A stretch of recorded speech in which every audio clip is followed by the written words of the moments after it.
I've tried to get my head and my feet in the screen because I want to show you a little fun trick.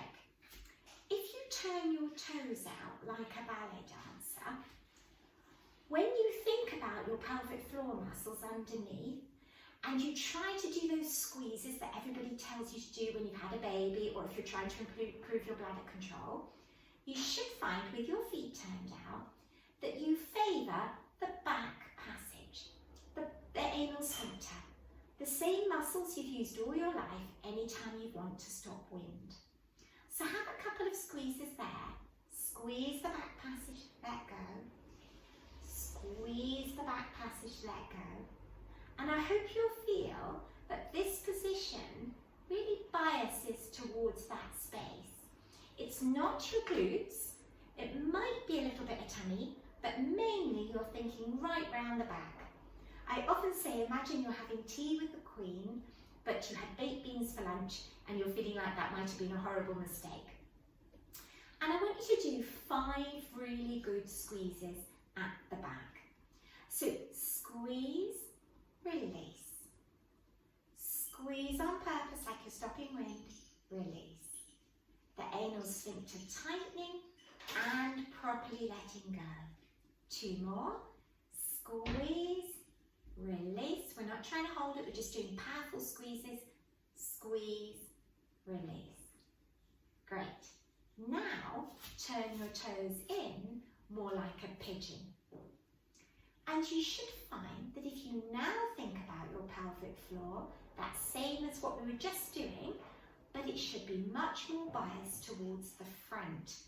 Under here, where the bladder tube is, where the vagina opening is, or the testicles are in men. So let everything be relaxed, and now do your lift up underneath, and it should feel like your bits, boys or girls bits, lift up and then drop down. Sometimes you don't feel you've done much as you're tightening up, but when you let go, you feel everything drop away. And again, we want 5 of these. So lift and tuck everything up and underneath at the front, let go. And again, lift and tuck. And don't be surprised if your tummy joins in, that's okay. Let go. 1 more, lift and tuck, let go. Now put your feet normal.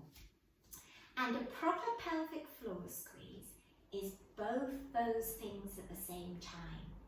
So it should feel like a squeeze of the back passage with a lift at the front as well, and then let go. And the pelvic floor muscles are big, they're the same as 2 hands.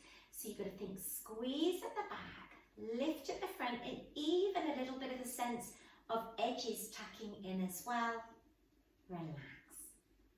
Squeeze at the back, lift at the front, release. And very important to let go each time too.